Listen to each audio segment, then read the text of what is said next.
24 గంటల తర్వాత మరలా ఈ ప్రపంచ యుద్ధం ఆరంభమయ్యేటట్టు కనబడుతుంది.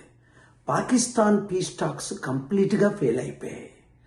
ఫిబ్రవరి 28 నుంచి నేను ప్రయత్నిస్తూ అవతల పాకిస్తాన్ లీడర్స్తో, ముఖ్యంగా ఇరాన్ లీడర్స్తో నేను జరిగిన చర్చలు మీరు విన్నారు. అమెరికాలో ఉన్న ప్రెసిడెంట్ ట్రంప్ గారేంటి, ఇక్కడ పెద్దలేంటి, గంటల తరబడి నేను ఇచ్చిన 15 పాయింట్లు డిస్కస్ చేసి ఒప్పుకున్నప్పటికీ ఆయన చీఫ్ నెగోషియేటర్ ట్రంప్ గారు ఒక స్టీవ్ విట్కాఫ్ గారు కాల్ చేసి సలహాలు అడిగినప్పుడు నేను ఇచ్చినప్పటికీ ఈ యుద్ధం మాత్రం ఆగటలేదు. మీరందరూ ప్రార్థించమని మరొకసారి కోరుతున్నాను. ఎందుకంటే ఇప్పుడు మన తెలుగు రాష్ట్రాల్లో, మన దేశంలో చూడండి, 3,000 రూపాయలు ఇచ్చినా వంట గ్యాసులు దొరకట్లేదు. ధరలు అత్యధికంగా అన్ని రంగాల్లో పెరిగిపోయి 850 కోట్లలో దాదాపు 800 కోట్ల మందికి జనాలకి నష్టం కలిగిస్తుంది. ఈ విషయంలో నేను ఇప్పుడు వాషింగ్టన్ డీసీలో దాదాపు 40-45 రోజులుగా ఉన్నాను. చర్చలు జరిపిస్తున్నాను. రాత్రి పగల మీటింగ్లు జరుగుతున్నాయి. మీడియాతో ఇంతవరకు నేను మాట్లాడలేదు. ఇప్పుడు ఎందుకు మాట్లాడుతున్నానంటే, నేను ఇంత బిజీగా ఉన్నానని తెలుసుకొని the ancient pattern Pentecostal church gospel to the unreached millions అనే సంస్థలు నేను స్థాపించాను.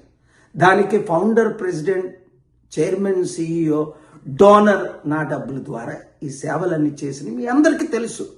కొంతమంది రాజకీయ నాయకులు, బోర్డు మెంబర్లు కాని వారు మేమే బోర్డు మెంబర్లని డూప్లికేట్ పత్రాలు తీసుకొని, ఏయో ఆర్డర్స్ తీసుకొని వెళ్ళి కొంతమంది దగ్గర ఈ భూములు మావి అని వాళ్ళు చెప్పుకొని అమ్మటానికి ప్రయత్నిస్తున్నారు. కొంతమంది అడ్వాన్స్ కూడా ఇచ్చారట. మొత్తం నష్టపోతారు. ఇప్పుడు వరకు ఎవరు ఇచ్చారు? వాళ్ళు నష్టపోయారు. నేను తప్ప ఈ 2 సంస్థలు, అది సంగారెడ్డి కానీ, సదాశివపేట కానీ, హైదరాబాద్ కానీ, విశాఖపట్నం కానీ, విజయనగరం కానీ, గమ్ సిటీలు కానీ ఎవ్వరికి సంబంధం లేదు. కొన్నవారు నష్టపోతారు, అమ్మిన వారు నష్టపోతారు. తగిన చర్యలు chief justice of India, CBI director, ప్రధానమంత్రి, హోమ్ మినిస్టర్ మొదలుకొని ఏ రాజకీయ నాయకులు వీళ్ళకి మద్దతు ఇస్తున్నారో, ఎవరు అమ్ముతున్నారో తగిన చర్యలు తీసుకుంటున్నాను. దేవుని పని మీద ఉన్నప్పుడు సైతానులు ద్వారా మీరు మోసపోకూడదని ఈ వీడియో మీడియా ద్వారా అందరికీ నేను పంపిస్తున్నాను.